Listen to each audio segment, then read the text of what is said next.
da Quarta Vara Civil da Comarca de Fortaleza, de número 007-762-209-2006. O advogado Paulo Eduardo. Exato. Pronto. Dispensa a leitura do relatório, doutor. Dispenso. 15 minutos para a sustentação. Senhora presidente, só uma questão de ordem. Pronto. Doutor Paulo, o senhor fala em nome do... Doutor Eugênio. Do apelante Eugênio. Certo. Tem aqui também doutor Luiz Guilherme, tá? Fala também do apelante, no caso do hospital. Tem alguém que fala em nome da apelada Jorgelina? Tem alguém da apelada Jorgelina? Não, só os dois. Certo. Doutores, aqui no sistema do voto provisório, nós estamos dando provimento à apelação das partes, portanto, favorável aos clientes dos senhores. Gostaria de saber se tem interesse ainda na sustentação oral. A pergunta, porque ainda falta o restante da Câmara, né? Não. Já é o final? É o final. Quem vota sou eu, desembargador Paulo, desembargador Lucídio. Não. Eu acho que é um costume, não sei se tem no regimento interno, mas acho que não tem, não. É um costume sempre que quando o advogado que vai falar ser beneficiado, no caso, nós, desembargadores, anunciamos antecipadamente o resultado, muito embora seja do voto provisório, porque qualquer coisa alguém poderia pedir vista ou os processos já estão votados provisoriamente. 90% dos processos a gente já está votado. Alguns é que a gente deixa para a ocasião da sessão. Então, é isso que ele está falando. Vou me dispensar. Não, peraí, um momento, é a aprovação do voto. Vamos supor que ele disse aí o voto dele, já não é mais provisório, porque ele já disse o resultado do voto. Então, falta dos outros dois. Suponhamos que acontecesse, fosse, por algum motivo, não, eu vou ser divergente, alguma coisa, não tem problema. Vossa Excelência faria a sustentação, não ia sair prejudicado, não. Mesmo dispensando, e se acontecesse algo que até hoje não aconteceu, que fosse contrário à sua vontade, faria a sustentação e ninguém sabe o posterior da sustentação. Então, ao relator desembargador Maximo para o voto. Não. Obrigado, senhora presidente. Reitero o cumprimento a todos. Cumprimento igualmente o doutor Paulo Eduardo, o doutor Luiz Guilherme. Passo, então, a leitura da emenda. Caso em exame. Apelações cíveis interpostas contra a sentença que julgou parcialmente procedente a ação indenizatória ajuizada por paciente que engravidou após procedimento de esterilização cirúrgica, condenando o médico e o hospital ao pagamento de danos morais e pensão mensal ao filho até a maioridade. A alegação da autora de que não foi devidamente informada sobre a possibilidade de insucesso no procedimento. A sentença reconheceu a falha na informação prestada e condenou subsidiariamente os réus. Questão em discussão. Há duas questões em discussão. Primeiro, saber se houve falha na prestação do serviço médico e hospitalar, ensejadora de responsabilidade civil. E segundo, saber se a recanalização das trompas pode ser imputada à conduta dos réus como erro médico ou fato previsível e evitável.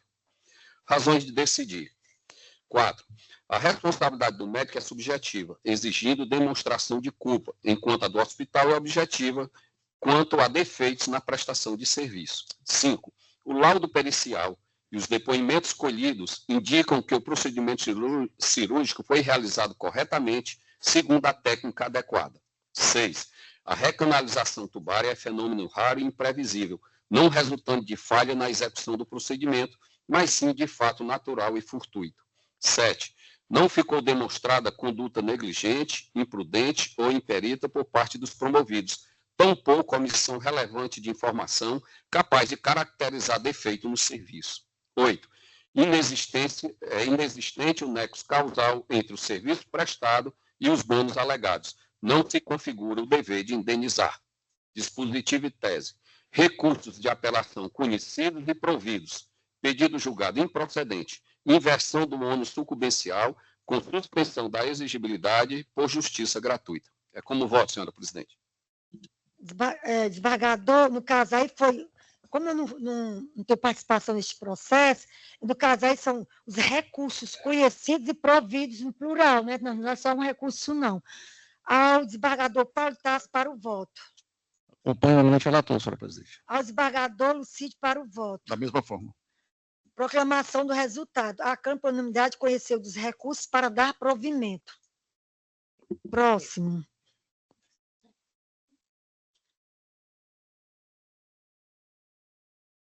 O advogado Pascoal de Castro Alves, número 28, 28 do SAGE. Advogado da parte apelada. Apelação civil da 15ª Vara Civil da Comarca de Fortaleza, de número.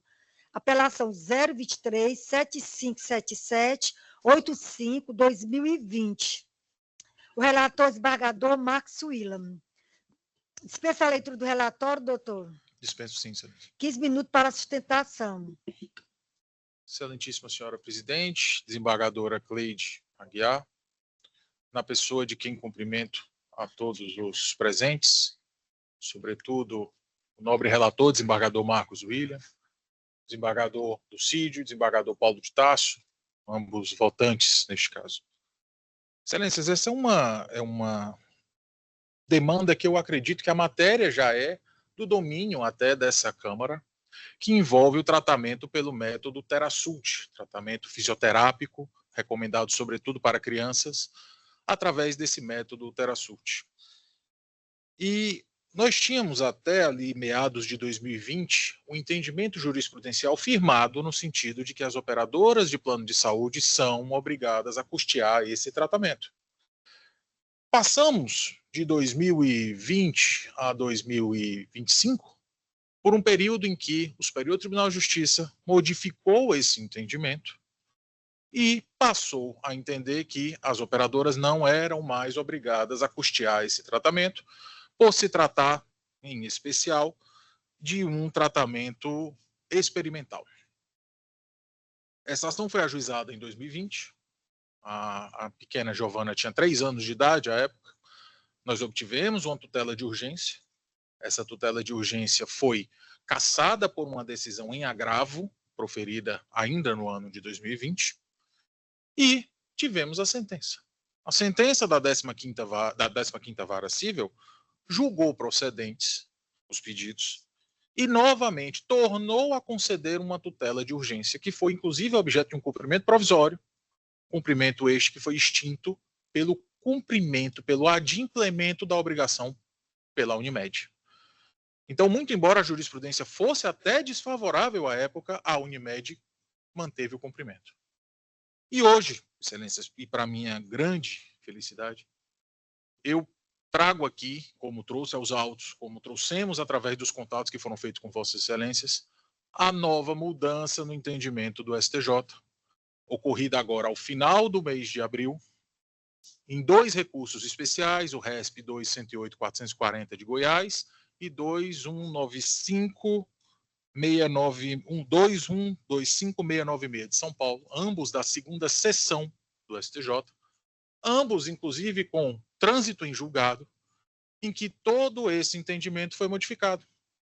E o STJ agora entende que é dever da operadora de saúde custear o tratamento, chamam de Pediasult, chamam de TheraSult, mas são derivações do mesmo tratamento, apenas são um deles, aliás, Pediasult, TheraSult e tem o Audiasult, que são de fabricantes diferentes apenas, mas registrados na Anvisa.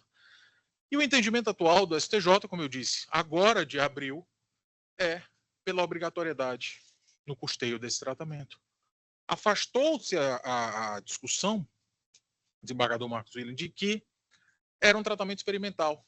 Mas esse afastamento não se deu só sob o aspecto jurídico, isso partiu de uma análise feita, inclusive, pelo Conselho Federal de Fisioterapia, que atestou a eficácia desse tratamento, partiu também da mudança que ocorreu na legislação da própria Anvisa a partir de uma resolução, salvo engano, de 2022, E aí o STJ, então, iniciou esse julgamento ainda no ano passado, mas só conseguiu concluí-lo agora.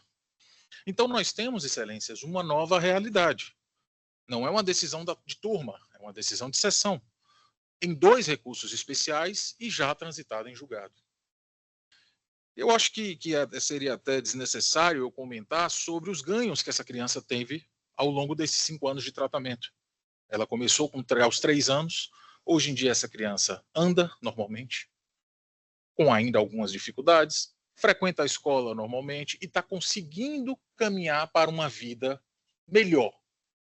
Ainda longe do normal, ela ainda tem algumas dificuldades, mas sem dúvida nenhuma para uma vida melhor. E eu não preciso dizer para Vossas Excelências a alegria da família ao ver essa criança participando, por exemplo, das apresentações da escola, aquelas danças que as crianças fazem, que para os pais é algo fantástico, para esses pais é algo extraordinário, na verdade.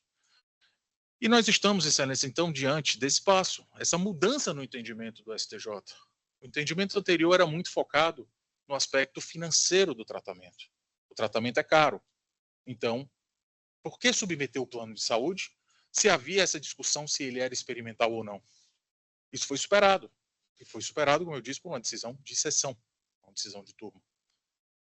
Portanto, Excelências, era esse o ponto apenas que eu queria trazer, a mudança nesse entendimento.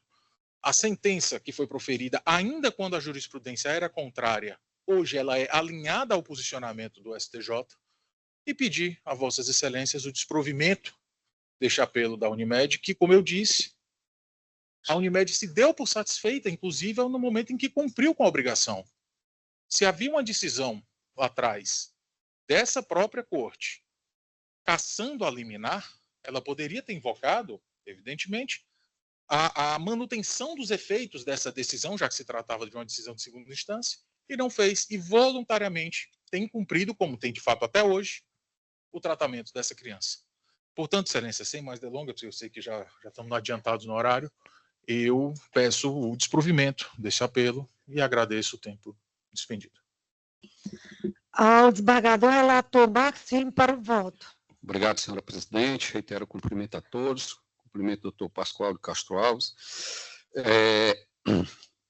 Antes de ler aqui a proposta de emenda, eu queria apenas fazer uma observação. Normalmente, quando o voto provisório e o voto do relator é favorável ao advogado que vai sustentar, a gente já fala e propõe a desistência da sustentação, né? Que é o caso aqui. O nosso voto provisório é pelo desprovimento, adianto de logo, mas quis deixar Vossa Excelência fazer a sustentação, até porque houve essa mudança, como o senhor bem relatou na tribuna, da orientação jurisprudencial de forma particular, segundo a seção do STJ. E, a partir dessa decisão, todos os ministros que militam no STJ no direito privado passaram a seguir, inclusive em decisões monocráticas, que a gente, inclusive, no voto, a gente trouxe praticamente de uns 6 ou 7 ministros, decisões monocráticas que já acompanham esse novo entendimento, entendendo pela obrigação dos planos de saúde de assegurar, né, e financiar o tratamento do UteraSuite, né? Então, dito isso, inclusive, eu falo também aqui no voto dessa mudança jurisprudencial, da mudança do entendimento desse relator, né, em relação a isso, porque a gente vinha seguindo o que o STJ seguiu. E se o STJ mudou, não há porquê a gente ir contra a decisão da seção de direito privado do STJ. De forma, dito isso, eu passo, então, a leitura da proposta de emenda. Caso em exame. Apelação civil interposta por Unimed Fortaleza, Sociedade Cooperativa Médica Limitada, contra a sentença que julgou procedente a ação de obrigação de fazer, cumulada com cobrança e indenização por danos morais, determinando a cobertura integral de tratamento multidisciplinar prescrito para menor diagnosticada com paraplegia espástica hereditária tipo 56, incluindo o método UteraSuite, e condenando ao ressarcimento das despesas médicas e ao pagamento de indenização por danos morais no valor de R$ 5.000. Questão em discussão. Há duas questões em discussão. Primeiro, definir se a operadora de plano de saúde é obrigada a custear tratamento multidisciplinar com utilização do método TeraSuite, prescrito para paciente com SPG 56, mesmo não constando o método expressamente no rol da ANS. E segundo, estabelecer se a recusa injustificada à cobertura do tratamento gera obrigação de indenização por danos morais. Razão de decidir.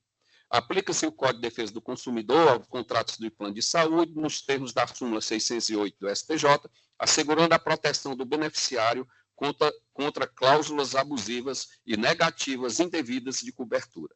4. O método TeraSuite é reconhecido pelo COFIT, né, o Conselho Federal de Fisioterapia e Terapia Ocupacional, como técnica intensiva válida, incluindo no Referencial Nacional de Procedimentos Fisioterápicos e possui registro regular na Anvisa, não sendo caracterizado como experimental, bem como não consta da lista de órtese e prótese não implantáveis da ANS. 5. A recusa de cobertura não se justifica pela ausência do método no rol da ANS, pois a técnica é empregada por profissional habilitado durante procedimento previsto no rol, fisioterapia e terapia ocupacional, com cobertura obrigatória e sem limitações quantitativas. 6. A negativa indevida de cobertura de tratamento essencial, prescrito para criança com doença rara, configura violação grave aos direitos da personalidade e enseja reparação por danos morais. 7. O valor fixado a título de indenização por danos morais, no caso R$5.000, mostra-se proporcional, razoável e em conformidade com a jurisprudência dominante, cumprindo função reparatória e pedagógica. Dispositivo e tese. Recurso desprovido. É como voto, senhora presidente. Vereador Paulo de Tarso para o voto.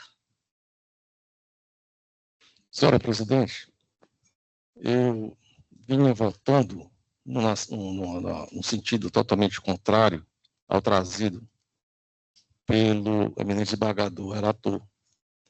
Mas eu confesso que eu estou muito feliz, desembargador Marcos Júlio, com essa notícia vindo do STJ, né, especialmente assim, que a tribuna trouxe, a relatoria da ministra Nancy Andrighi, que determina a cobertura do tratamento utilizando-se o mérito TeraSuite. Então, fico muito feliz e fico mais feliz ainda de poder evoluir nesse entendimento e, nesta oportunidade, acompanhar integralmente a relatoria do eminente desembargador Marcos Júlio. Fico feliz por isso. Ao desembargador Lucídio Queiroz para o voto. Pois não, senhora presidente, a sua decisão foi bastante sábia, desembargador Marcos Júlio, de ter, inclusive, de ter deixado também a sustentação por parte do doutor advogado, para que fique muito bem sedimentado. Nós estamos fazendo assim eu não vou dizer uma virada de página, mas uma evolução, né, importante, se discute se vai ter resultado, se não vai, isso aí não é a questão posta, né, é uma decisão da sessão do STJ, né, ou seja, são duas turmas, né, são as duas que se juntam, são as duas, ou seja, o colegiado do STJ mostrando para o Brasil como é que está sendo a sua evolução. Portanto, sem mais demora, eu acompanho integralmente o relator. Proclamação do resultado. A Câmara por unanimidade conheceu do recurso para negar provimento. Não. Confere. Vamos. Senhora presidente, me permita, por gentileza, apenas agradecer a oportunidade, inclusive de sustentar mesmo diante do voto que o desembargador Marcos William me concedeu. Fico muito feliz em participar dessa mudança. Quem era para estar em meu lugar era a doutora Maílza, que esteve com Vossas Excelências, mas ela infelizmente passou mal hoje pela manhã. Mas nós somos uma equipe, está bem, é só um aumento de pressão, talvez até uma ansiedade em razão desse processo, mas nós somos uma equipe, estamos juntos. Então eu agradeço a Vossas Excelências por participar dessa mudança. Muito obrigado.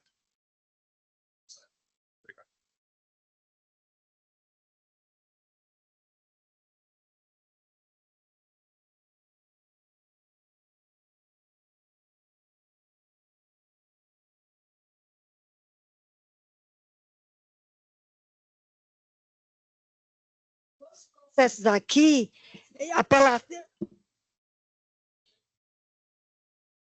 tem uma apelação civil número 24, do SAG, Vara Única da Comarca de Araripe, número 080.000.238/2024, do relator Max William Leite de Oliveira. Falta a votar desembargador Paulo acompanhou o relator, desembargador Lucídio. Senhor presidente, eu até coloquei na conversa que eu iria pedir vista desses autos para uma melhor análise. E também o embargo de declaração civil da comarca, segunda vara civil da comarca de Cascavel, de número 82. Senhora presidente, só uma questão de ordem antes do 82. Eu acho que seria interessante, para iniciar o julgamento desse 24, eu primeiro ler. Foi o que aconteceu, por isso que eu tinha falado que o do Raimundo Nonato pediu vista. Pede vista sem iniciar o julgamento, sem nenhum voto. Foi o que eu falei. Viu? Então, senhora presidente, eu acho que é interessante eu ler o voto do processo do 24 da pauta. Ao relator, desembargador Máximo, para o voto. Pois não. Em virtude de como o desembargador Lucídio já tinha colocado no chat que iria pedir voto, vamos dar início ao julgamento, e aí eu vou ler tão somente a parte negritada. Direito da criança e do adolescente, direito processual civil, apelação civil, ação de aplicação de medidas protetivas, adolescente menor de 14 anos em união estável com maior de idade, gravidez, ausência de violação ou coação, relacionamento com conhecimento familiar, desprovimento. É o voto, senhora presidente. Ao desembargador Paulo de Tarso para o voto. Eu ratifico no voto provisório e acompanho a relatoria. E ao desembargador Lucídio Queiroz para o voto. Pois não, senhora presidente, como eu já tinha anunciado, eu peço vista desses autos, por favor. Pedido de vista concedido. Vamos agora ao 82 do SAG. Embargo de declaração da segunda vara da comarca de Cascavel, de número 001-3450-59-2012. O relator desembargador Paulo de Tarso. No caso, também vamos fazer... o desembargador Lucídio está sem voto, mas eu queria já dar a palavra ao relator desembargador Paulo de Tarso para proferir o voto, se vai confirmar o voto provisório ou não. Aqui. O desembargador Paulo de Tarso não teve, foi disponibilizado, não? Não foi disponibilizado, peço para tirar de mesa. Então aqui está, como se faltasse só o voto do desembargador Lucídio. Então, pronto, agora vamos... Pronto, não tem mais sustentação, não tem mais voto vista, não... Vamos a... Tem mais algum processo que ainda não foram votados? Não, não é? Todos já foram... Pronto.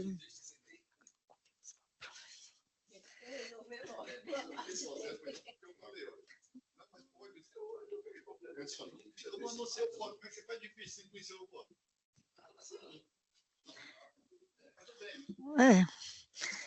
De qualquer forma, vai passar para julgamento, vai vir para a sessão, então, a confirmação dos votos provisórios, o desembargador Nonato já confirmou, eu confirmo nos dois sistemas. Da mesma forma, também eu confirmo. Também, senhor presidente, confirmo todos os votos provisórios. Então, os votos se tornarão definitivos nos termos dos respectivos relatores. E agora, no final, pergunto se alguém quer falar alguma coisa. Não vamos falar só a respeito da próxima sessão, uma sessão extra, que vai ser no dia 4, sexta-feira. Então, fica confirmado aqui? Vocês confirmam? Da minha parte, sim. Vou confirmar para já ficar já certo. Confirmo também, Sérgio. Então, pronto. Nada mais havendo a ser declarado. Por hoje, dou por encerrada a sessão do dia.